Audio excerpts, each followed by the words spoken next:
미국 내 코로나19 신규 환자 수가 하루 4만 명을 돌파하며 이번 사태 이후 최고치를 기록했습니다. 경제 재가동에 나섰던 주 정부들은 다시 비상 대응에 속속 돌입하고 있습니다. 네, 이렇게 상황이 다급해지면서 백악관 코로나19 태스크포스 팀도 2달 만에 브리핑을 재개했습니다.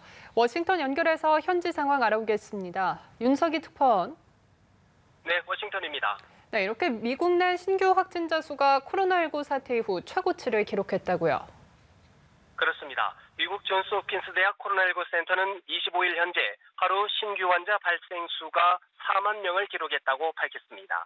이는 지난 4월 24일 신규 환자 수가 3만 6,400여 명으로 정점을 찍었던 것을 2달여 만에 다시 넘어선 겁니다. 코로나19 발생 초기 뉴욕과 뉴저지 등 동부 지역이 확산이 진앙이었다면 현재는 캘리포니아와 텍사스, 플로리다, 애리조나 등 남부 서부 지역 중이 환자 증가를 이끌고 있습니다. 신규 환자가 급증하자 텍사스와 플로리다주는 주점 내 영업을 금지하고 일정 규모 이상의 야외 집회도 지방 정부의 승인을 받도록 했습니다. 경제활동 범위를 확대하려던 애리조나, 뉴멕시코주도 계획을 보류하며 경제 재개의 시계를 거꾸로 돌렸습니다. 이 질병통제예방센터 CDC 제이 버틀러 부국장은 젊은이들은 노인들만큼 코로나19를 심각하게 받아들이지 않을 수 있다며 마스크를 착용하지 않은 젊은이들이 유흥가를 중심으로 바이러스를 퍼뜨리고 있다고 지적했습니다. 네, 이렇게 상황이 악화하면서 백악관 코로나19 태스크포스의 언론 브리핑도 재개됐군요. 그렇습니다. 백악관 코로나19 대응 태스크포스가 지난 4월 27일 이후 약 2달 만에 언론 브리핑을 재개했습니다. 다만 트럼프 대통령 대신 마이크 펜스 부통령이 나섰고 상수도 백악관에서 보건복지부로 옮겼습니다.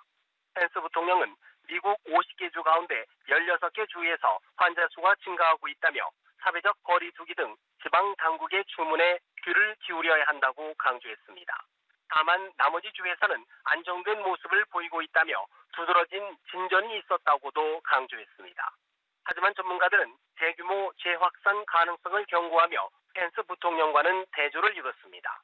앤서니 파우치 전염병 연구소장은 조만간 발병을 진화하지 않는다면 잘하고 있는 지역도 취약해질 것이라며 뉴욕 등 타격에서 회복한 지역도 추가 확산이 있을 수 있다고 경고했습니다. 데비버스 태스크포스 조정관은 40세 미만 확진자는 무증상자가 많기 때문에 감염 검사가 가장 중요하다고 강조하면서 80세 이상 노인은 자택 대피령을 계속 지켜야 한다고 호소했습니다. 네, 이런 가운데 코로나19 재확산 움직임이 최근 미국 내에서 있었던 시위 사태 때문이라는 시각도 있다고요. 그렇습니다. 미국 하원 케빈 메카시 공화당 원내대표는 최근 코로나19 증가세를 인종차별 반대 시위 탓으로 돌렸습니다. 메카시 원내대표는 오늘 언론 인터뷰에서 현 상황에 대해 수천 명의 젊은이들이 시위에 나왔고 서로 가깝게 서 있다는 것은 우려사항이었다고 언급했습니다. 또한 점점 더 많은 사람들이 모이는데 마스크를 쓰지도 손을 씻지도 않았다며 지금 우리는 그 결과를 보고 있는 것이라고 주장했습니다. 미국에서는 지난달 흑인 남성 조지 플로이드가 백인 경찰의 강압적인 체포로 사망하면서 비전역으로 시위가 확산했고 코로나19 증가로 이어질 수 있다는 우려가 적지 않았습니다.